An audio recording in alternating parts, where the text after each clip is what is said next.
के छड़ के अपने साथियों समेत इसे दूसरे पिंड टुर जा। सुबह का पुलिया शेर खां हुण घर वापस जाना चाहता। अस्सलाम वालेकुम। हाँ जी तो भराओ की हाल है तुहाडे लई। अज यार तुहाडे लई एक जानकारी लैके आया जिहड़ी कि यूट्यूब के उत्ते बड़ी गलत अपलोड हुई है। अज मैं अंदर की खबर तुहानूं देवांगा तो उस तो पहले तुसीं साडे चैनल नूं सबसक्राइब कर लो, बैल दा आइकन दबा लो तो वीडियो नूं लाइक कर दिओ। तो कमेंट 'च अपनी राय जरूर देनी है कि जानकारी ठीक है या गलत है।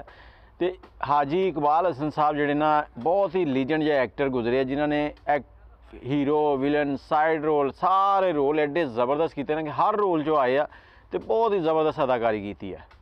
तो 14 नवंबर 1984 उन्होंने जिंदगी का आखिरी दिन सीगा। होया की है, बहुत सारे लोगों ने वीडियो अपलोड की कि 14 नवंबर 1984 में जो निकले तो उन्होंने शराब पीती सी, नशा किया तो गड्डी जाग के मारी तो मर गए। देखो जी, किसी बंदे की अगर कोई बंदा गवाही दे दे ना कि उन्हें यह काम नहीं किया तो फिर वो गल करनी जी ना मुनासिब आ। फिर वो गल करके असीं अपने आप नूं गुनाहगार कर रहे हैं क्योंकि वो गवाही कोई होर बंदा दे रहा कि वो इस तरह नहीं सी। अज की जानकारी उन्होंने घरों आई आ, उन्होंने पुत्र ने दी आ। अमीर लोग समान से गुड्डी चढ़ा के पिछा चढ़ वरतते नहीं, कभी किसी ने नहीं पालते नहीं। जगीरदार की आदत ही एक हथ नाल गरीब कुड़ी नूं 2 बीघे जमीन दे दिंदा, दूजे हथ नाल दोसे नूं ओदी गैरत दे राखे दा बयाना पढ़ा दिंदा। अम्मी कहंदे आ कि साडे मेरियां ना भैणां ही भैणां सी सारियां। तो उस दिन इकबाल हसन साहब सैट के उत्ते सी फिल्म झूरा दे सैट पर उन्होंने खबर मिली आ कि अल्लाह ने तुहानूं पुत्र दिता। क्योंकि उस जमाने ना अल्ट्रासाउंड जे वो 1984 कितने उदों ये पहले नहीं होंदा सीगा कि बच्चा हजे 4 महीने का होया तो घर वाले जाके टूटी लवा के चैक करा लेंदे। चैक कराना भी सही नहीं है तो चैक करा लेंदे आ कि कुड़ी आ कि मुंडा आ। तो उदों ये चीज़ां नहीं हैगियां सी।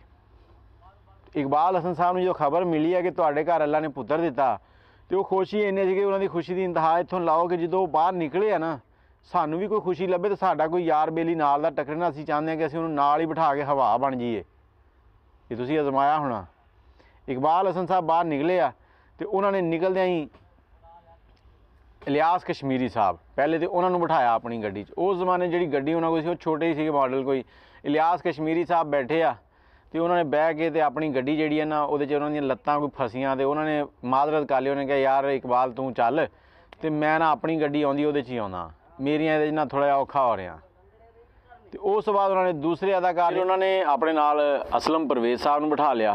जो उन्होंने बिठा के निकल पे हुण खुशी की इंतहा सी कि 3-4 धियां तो बाद रब ने उन्होंने पुत्र दिता सीगा तो बहुत खुश थे। उन्होंने घर वाले दसदे कि जो उन्होंने इन्ने खुश थे कि फिल्म के सैट तो बाद उन्होंने कोई होर काम नहीं किया, सीधे गड्डी बैठे तो घर नूं आ रहे सी। तुसीं आप सोचो कि फिल्म के सैट के उत्ते शराब पी के उन्होंने काम करना सीगा, सोचने वाली गल आ। तो फिर जो उन्होंने इतलाह मिल गई तुहानूं रब ने पुत्र दिता तो उन्होंने राह च रोक के शराब पीनी सी। तो असलम परवेज़ साहब उन्होंने नाल आ, उन्होंने लैके चल पे तो रस्ते च आंदियां होया ये कह लो कि मौत का फरिश्ता उदन उन्हों की मौत आई सी तो बहाना बनना सीगा। असलम परवेज़ साहब भी नाल ही तो भी गड्डी वजी आ तो उन्होंने डैथ हो गई आ। इकबाल हसन साहब तो मौके पर ही फौत हो गए सी। असलम परवेज़ साहब जो वो हस्पताल जाके तो फिर उन्होंने डैथ हो गई सी। तो अल्लाह पाक उन्होंने मगफरत फरमाए। तो मरन वाले बारे च ना गलत इंकशाफ नहीं करी दे।